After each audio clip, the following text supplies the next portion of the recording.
Hello, and welcome to Serious Social Life. I am Laurens Grisel, an account manager at Immediate Future, and today we are going to talk about all things briefing. What's a good brief, what's a terrible brief, and why is this process so much more complicated than it initially seems? I am joined by one of our digital designers, Ollie Farnden. Hi, Ollie. Hello. Ollie, why don't you just introduce yourself?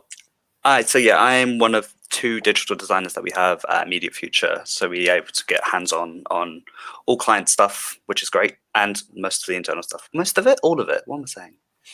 You've been with us, you joined us mid-pandemic, I think, right? You've been with us a couple months now? I was, August last year, I believe, and stuck through it. How's the briefing process been, like, differently towards what it was before? It's got better. Better? Yeah, I'd say so. I'd say after we kind of build upon what we've done before, and we can sort of like say what works, what doesn't work. So yeah. So just before we get started, I'm going to quickly give a bit of definitions and terms around briefing for anyone that might not be familiar. We're a consultancy and we work with clients. And while we do our own marketing as well, throughout this, we're going to be talking about creatives made for those clients. So the way this usually works is the client gives us an asset, something like a PDF or an infographic or even a video. And then someone like me writes a brief for that asset. That might be 4 or 5 bullet points with simple instructions, or a full Word doc filled with specific beats for a longer video. It really varies. And then someone like Ollie comes in and interprets my ramblings and turns it into a snappy, thumb-stoppy creative made for social media. So Ollie, the hardest hitting question first, what would you consider a bad brief? What would I consider a bad brief? So I'm going to preference this as this is my interpretation of what I think is a bad brief, sure. Not what is an overall bad brief. So I would say a bad brief is one that is very informative. It's like, I would like an image to come in from the bottom to take 2 seconds to come in, and then 4 seconds stay, 3 seconds move away, and then text come in from the left and then go out from the right. That's way too descriptive in my point of view. I think that stifles maybe a bit of creativity because I have to look at it as a problem, and you've given me a lot of parameters that I can't think of. So if it was more like bring in text, move image, I could go, okay, I'm going to bring in the text like this, move the image like that, and I can work it out myself. And I think having too many stifling kind of things make it much harder for me anyway. It's also, there's an element of overstepping there from our end, right? Like, it's my job to give you what you need to essentially work within the parameters, but not be too prescriptive so that you can still flex your creative muscles and do something fun with it. Yeah, but it's never like, oh, how dare you tell me how I do my job. It's more like, okay, I understand that we need to try and do this in this way, but it's more like you're putting the trust in the design team, in the creative team, to understand what you want to do. And this, again, it's like building a relationship between us to be able to understand each other. When you say, I want the text to come in, I can go, oh, we've done this before. We know what we're doing. We can do it like this. Yeah, it's a learning process as well. Like, it's important to build a relationship between a designer and account manager or whoever is the role. Like, I think we have a pretty open door policy where, open door digital, where you will just contact me on Slack, and very often, because we've been working for quite a while now, very often be quite direct with, this isn't working, what do you suggest? And then I could come in with either there's a reason for it, like the client needs that logo to be in that place because of some other like details in a different part of a different agency or whatever, or I can say, no, it's just my suggestion and I didn't know what I was talking about. Go ahead and do whatever you want. But it's a bit of an art form, I think, the briefing process. There's this balance you have to strike between not being prescriptive and still giving you enough info. It's like a nice edge. It's how do I give the right amount of information to the designer to make something that is creative and is something that will be like, oh wow, when you're scrolling through and you stop and look at it, and giving not enough where I'm like, what am I doing? I don't know what I'm doing. Why? But yeah. And if we're too vague, you're going to sit there and you're going to be wondering, where do I even start? And what can I say? But quick wins versus creativity. So the way I approach this is that I'll create a content plan and I'll have about 4. Let's say I need 4 creatives, and 3 of them I'll make quick wins, where it's like, it's a social card. Here's the details. Maybe it's for an event. Here's the dates on it. Here's another social card with the image of whoever's speaking. Here's what he's talking about. and then I'll throw in one that's a curveball where I have no idea if you will be able to do it. And I feel like it's going to lead on to some stuff that we'll talk about in a bit, but it's something that I've been doing for a while where it's just fun to see you guys either struggle and contact me and go, this is why you're making me do this, or come back and say, yeah, that was super easy. Easy, yeah. Like, and more often that than was not, the curveball. Yeah, most because those are the fun ones. I find that the more creative, the more like loosey goosey ones are like, ooh, let's flex my creative muscles on this one. Let's see what I can do. But there's nothing wrong with quick wins. I like creativity has a place, obviously, and creativity needs to be in everything that you do. But quick wins where it's like, oh, can you just put this together is great. I find that they have a place in what they need to do. But me personally, I much prefer the curveballs. It's like, oh, can you try and do this? And I'm like, I can try and do that. Don't worry, I can do that for you. How often are you actually doing something completely from scratch? Like you'll do something you've never done before, and you just have to figure it out. See, well, me personally, I like to try and do that in the quick wins anyway. I always kind of like, okay, we haven't done this before. It's obviously there's a framework of what has been done and what is the quick win version of it. Like, oh, we know how we bring this image in like this. We know how the text come in. But maybe we try something different. Maybe we try a new process of bringing the text in, and then you're like, oh, that gets my creative juices flowing in my head. I'm like, okay, well, I haven't done this before, and it's interesting instead of just copy and paste. But yeah, we're iterating, right? Instead of completely rewriting the reel every single time. I think we have a little example of that. I'm going to add it now. With we're going to take you through a quick design process that we did. This was an asset that we received from the client. It's essentially a magazine where the original, the opening page is like the front cover of the magazine, and then you get the two side-by-side pages on each slide. Yeah. And I sent you a brief for this, which was usually what we'll do sometimes is just do a little fly through, but I wanted to do something a little different. And do you have like what I actually wrote? I believe you said recreate the front page and go through pages like again using an example of we've done before. And I kind of was like, okay, so this is a PDF. You've said that you want it to go through the pages. And I really like the idea of recreating the front page, which got my brain thinking, how do we actually do this? Instead of just showing the front page, which is a bit static, a bit boring. How do we do that? And you can see in a second exactly what was the outcome of it. And I just wanted to quickly point out, so the front page here, you got the image, you got the title, you got the logos, but it's quite text heavy. And I think that's something we want to remove. So let's take a look at what we did.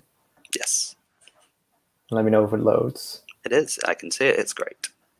So my direction was, the inspo for this was the image would come and just whiz by. And then you added this nice little flipping through effect. Yes. So you gave me the bones of the brief. You gave me you need to make, so what I took from it, I can take, it was a long kind of brief with a few details that needed to be said. You needed to recreate the front page, you needed the logo, we needed to use the inspiration from the PDF. And what I was able to do is take the key points from that, which was recreating front page, go through the pages in a nice, interesting way. So recreating the front page was the first thing to do. So bring in a nice image, make it look dynamic, make it look like something is loading in. Yeah. And then from there, it was like, okay, so now how do we move through pages that is meant to be a PDF book that you meant to flick through if you were to have it in front of you? And this effect really achieved that. And it was like, and that's the outcome of it. We could have done it much simpler, but because it was a curveball, as you said, it was like, oh, let's flex our creativity when we can do this. Yeah. Even further curveball that we did. I once sent something to you, and I was like, do you know what a parallax effect is? Because the client came to us and was like, what you've made is nice, but we saw this in a different creative that we liked, and it was called a parallax effect. Could you do this? And I, of course, said yes, and came to you and wanted to figure out. And you came up with very quickly, I think the same day, pretty much, this, and walk us through what you did here. Yes. So again, you said, can you do the parallax effect? And I said, no, but I can. And it was like, okay, so this is, again, another interesting brief that got my brain going. So, this is something I've never done before. So I can actually fully put myself into the work. obviously I put myself into all the work that I do, but this was like, ooh, this is getting my brain going. Let's figure out how to do it. You learn it, you do it. So we were able to chop this image up. This is a still image that we were able to put some depth into it, and it achieved a really cool like camera effect where it zooms out and it gives that an element of 3D. Yeah, just to be clear, the image that you're seeing now is the still image that's on the end that I gave to you, and then you cut out the rock, you cut out the man, you cut out the backdrop so that you have this nice 3D effect when you're coming through it. Yeah. And then I gave you the text. We didn't end up going with this one, which is always fun. We ended up having to go with some more prescriptive imagery, but I really like it. I thought we did a great job with it. Yeah, I mean, what it does is gives you skills for your tool belt. It's like, okay, now I know how to do parallax. Yeah. And that always is good to have to learn things. Definitely always learn, always progress yourself in what you do. And it's never hard. And briefing like that makes you now know in the future that, oh, we can do parallax. We can do this in the future. So if you ever get a situation where you're like, how do we make this imagery a bit more interesting? We know that we can do that, which was helpful by throwing in that curveball, right? For sure. The only problem with that then is that we know that we can do this, but that isn't always communicated to the wider team.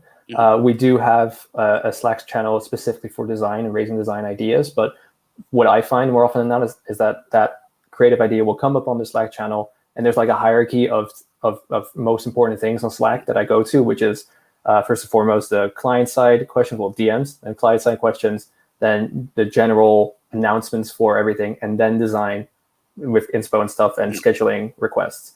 And I'll only go to that once I've sorted through everything else, and maybe for whatever reason on that day I don't have time, and I miss those cool ideas, or I miss someone pointing out this really great thing. So what we have done more recently is come up with something called Create IF, creative, but creative is IF. Who came up with that? Was that you? Was that me? Was it? I think that was Chantal out of a digital designer, and our combined brain power together. Yes. So it's a bi-weekly design challenge that the team sets for the designers. So I did one very recently where I found, Chantal, our other designer, suggested to me something to do with color bleed, where she'd seen it somewhere and she thought this could be a cool little thing that we've never done before, and could be implemented in other aspects of our agency. And so you came up, I think, with this. Yes. And the way we do it is, so I'll set the challenge, and then a week later, you'll put in our Slack and our design channel this, whatever you've produced within the week, within whatever downtime you have. Mm-hmm. And then we discuss it on our end of day call as a group, so we can all see this new, whatever new innovation we'll come up with, we all know what it is and why, and most importantly, how long it takes. I think I asked you that pretty quickly. Like, how long did it take you to make this? Yes. So if you just bring it up, you'll be able to see that it was this color bleed effect that we'd done. And it was this, like, we were given this kind of tutorial when it was like, knowing how to bring a color bleed up. But it was like, how much can we develop this, and how can we then use this to influence how we bring it up do it in the future? So we were like, so we look at it, we go, okay, this is a cool technique. So we can show that we do this in our downtime, which then influence in briefing in the future. So you know that we can now do this color bleed effect where it all kind of blurs around, which is really cool. So maybe in the future we can use it for clients. Yeah. And again, like you said, I think when you asked, I think it took maybe a good half an hour just to learn the process of all the steps that it took. But now that I have that, we can always now. I think I bound it to a shortcut on my keyboard to F5. So you give me an image, now, right? And it's just F5 a few times, maybe 30 times. I believe this is the full effect. But now we can do this, and it's always developing our skill set to use in the future. Yeah. And that's the whole point of it, right? To expand your tool set, expand what we know about your tool set, and so they come to a better understanding between us. Because I didn't study design. I don't know what I'm really doing in terms of briefing you beyond this is what I need. Go have fun, and usually you'll come up with something great. Yeah. And that's what it should be. It should be fun. It should be challenging. It should be fun. It should be a bit loose, so that I don't feel so pressured to do certain things in a certain way. So from all of this, one question: what's the one thing you would advise anyone to remember when briefing? When briefing, I think the one thing to keep in mind is that you should always trust your designers. You should always trust that they know what they think is best. Obviously, there are some things that need to be cemented, like logo or text that needs to be in it, but you should give them the freedom to understand that the text should come in like this, the image should come in like this, because they'll be able to achieve better results instead of it just being so cookie cutter. That's what I'm trying to say. Yeah. I think for me, it's like it's my job to establish the rules that then allow you to play within those rules and not make those rules too prescriptive. Yes. So yeah, finding that balance essentially. Yeah, it's a big balance. It's a big balance. That's the hardest part of it all. All right, well, that's all we have time for on today's live. Thanks for joining, Ollie. And if you have any more questions, please don't hesitate to ask us on our social channels, and we'll get to any questions that have been posed in the comment chain on this live pronto. But thank you for watching. Thank you.